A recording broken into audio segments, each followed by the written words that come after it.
Habari yako, karibu sana kwenye uchambuzi wetu wa leo. Sasa tunaongelea kitu kinachovuma sana hapa Tanzania, kilimo cha parachichi la Hass. Hii sio tu kilimo cha kawaida, yaani ni biashara inayoweza kukutoa kimaisha kabisa. So, unatafuta fursa ya kilimo ambayo inalipa kweli kweli? Kama jibu ni ndio, basi kaa tuli, maana umefika sehemu sahihi kabisa. Iwe unataka kuanza au unataka kukuza biashara yako, hiki kitu ni kwa ajili yako. Shilingi milioni 14.7. Hebu itazame vizuri hiyo namba. Hii ndiyo faida unayoweza kuingiza kwa ekari moja tu, kwa mwaka mmoja, shamba lako likisha komaa. Ni pesa ndefu, sio? Sasa, hebu tuingie ndani zaidi, tuone hii hesabu inakaaje. Okay, sehemu ya kwanza, fursa ya dhahabu Tanzania. Sasa, swali la msingi ni kwa nini hasa parachichi la Hass? Na kwa nini hapa Tanzania? Hebu tuone. Okay, hebu tuichambue hii.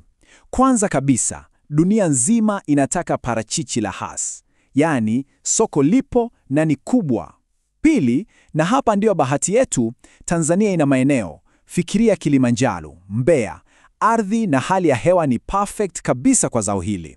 Na parachichi lenyewe la Hass linakaa muda mrefu bila kuharibika. Lina ubora wa hali ya juu, na ndio maana bei yake sokoni iko juu. Yaani, ni kama vile kila kitu kimekaa sawa kwa ajili ya Mtanzania. Unajua, ili uelewe fursa ya leo, ni vizuri kujua historia kidogo. Parachichi sio zao jipya hapa nchini, la hasha. Tangu mwaka 1892 limekuwepo, lakini game changer ilikuwa ni kuanzia mwaka 2010 kuja mbele. Hapo ndipo uwekezaji mkubwa ulipoingia, makampuni yakaanza kusafirisha nje ya nchi, na ghafla thamani ya parachichi ikapanda kwa kasi ya ajabu. Okay, tumeshaona fursa iliyopo. Sasa swali ni, unaanzaje? Unawezaje kufanikiwa? Hapa sasa, kwenye sehemu ya pili, ndipo tunapokupa mwongozo kamili wa mkulima bora. Sasa, hapa ndiyo kazi yenyewe inaanzia, hatua kwa hatua. Kwanza, ardhi. Hakikisha udongo wako unapumua vizuri, hautwamishi maji. Hili la pH ni muhimu sana, usilipuze. Pili, shimo, sentimita 60 kwa 60. Tatu, changanya udongo na samadi, uwiano sawa. Na mwisho, panda miche yako kwa nafasi ya mita 6 kwa 6. Hii itakupa miti takriban 112 kwa ekari moja. Kila hatua hapa ni muhimu, ukikosea moja, unaathiri safari nzima. Sasa, sikia hii siri ya kitaalamu. Unaweza kufanya kila kitu sawa, lakini ukisahau hili, umekwama. Miti ya Hass inahitaji wachavushaji. Kwa hiyo, kwa kila miti 8 au 10 ya Hass, panda mti mmoja wa Fuete au Ettinger. Hii ni siri ndogo, lakini inaleta tofauti kubwa sana kwenye wingi na ubora wa mavuno yako. Sasa, tuongelee maji.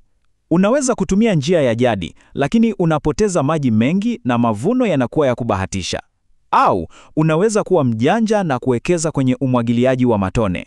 Sikiliza faida zake. Unapunguza matumizi ya maji kwa nusu. Unaongeza mavuno kwa 20% mpaka 30%. Na maji yanakwenda moja kwa moja kwenye mizizi. Yaani, hii sio anasa, ni uwekezaji wa lazima kama unataka faida kubwa.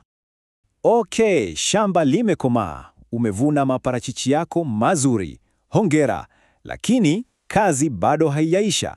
Sasa tunaingia sehemu ya tatu, kutoka shamba hadi soko. Na hapa kuna changamoto zake. Hebu tuangalie hii picha. 50%, nusu ya maparachichi yetu yanaenda Ulaya na Mashariki ya Kati. Hiyo ni habari njema. 30% yanabaki soko la ndani. Sasa, angalia ile 20%. Upotevu.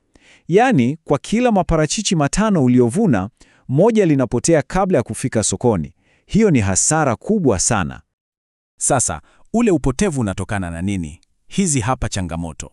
Barabara mbovu, matunda yanagongana, yanaharibika. Hakuna magala ya baridi ya kutosha, so inabidi uuze haraka hata kama bei ipo chini. Pia, kuna ushindani mkubwa kutoka nchi kama Kenya na Peru. Hizi zote ni changamoto zinazopunguza faida yako wewe mkulima. Sasa tumefika sehemu ambayo wengi wenu mnaisubiri. Sehemu ya 4, uchambuzi wa gharama na faida. Hapa ndipo tunapoangalia namba. Je, hii biashara inalipa kweli? Tuende tukajionee. Tuchukulie mfano wa shamba la ekari 10. Kwanza, utahitaji kama shilingi milioni 30. Hii ni kwa ajili ya miche, mfumo wa umwagiliaji wa matone na maandalizi yote ya shamba. Najua inaweza kuonekana ni pesa nyingi, lakini ngoje ni kuonyeshe jinsi inavyorudi na kwa faida. Na hapa sasa ndipo mambo mazuri yanaanza. Tazama jinsi mapato yanavyokuwa. Mwaka wa 3 tu unaingiza milioni 96, mwaka wa 5 milioni 144, na shamba likishakomaa kabisa, mwaka wa 10 unaweza kugonga milioni 180 kwa mwaka. Hii ndiyo nguvu ya subira na uwekezaji sahihi. Okay, tuwe wa kweli. Mwaka wa kwanza ni hasara. Unatoa milioni 30, uoni hata senti. Huu ni mwaka wa kupanda na kutunza. Unahitaji subira. Lakini sasa angalia mwaka wa 3. Baada ya kuvuna, unarudisha ile milioni 30 yako na unabaki na faida safi ya milioni 66. Hapo sasa ndio unaanza kuona matunda ya kazi yako. Na safari inaendelea. Kufikia mwaka wa 10, baada ya gharama zote, faida yako kwa mwaka mmoja inaweza kufikia milioni 147. Yaani, hii ni biashara endelevu inayokupa kipato cha uhakika kwa miaka mingi sana. Sawa? Tumeona fursa, tumeona jinsi ya kufanya, na tumeona namba zenyewe. Sasa ni wakati wa wewe kuchukua hatua. Tunaingia sehemu ya 5. Anza safari yako leo. Baada ya kuona haya yote, uko tayari kuanza safari yako? Najua unaweza kuwa na maswali mengi. Naanzia wapi? Nani wa kunisaidia? Jibu ni rahisi. Usitembee peke yako kwenye safari hii.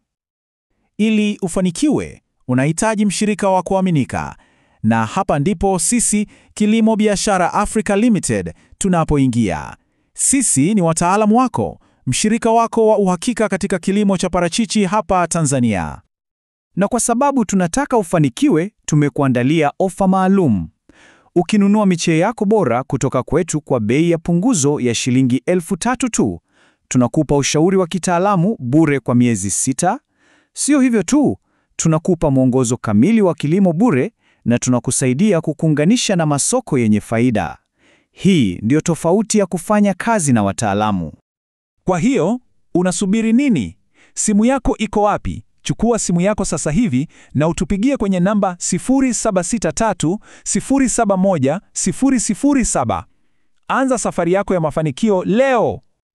Na kumbuka hili, kilimo cha parachichi si tu biashara, ni fursa ya kubadilisha maisha yako, maisha ya familia yako na kuchangia kwenye ujenzi wa uchumi imara kwa Tanzania yetu. Kila mche unaopanda ni uwekezaji kwa ajili ya vizazi vijavyo. Sasa nataka kusikia kutoka kwako.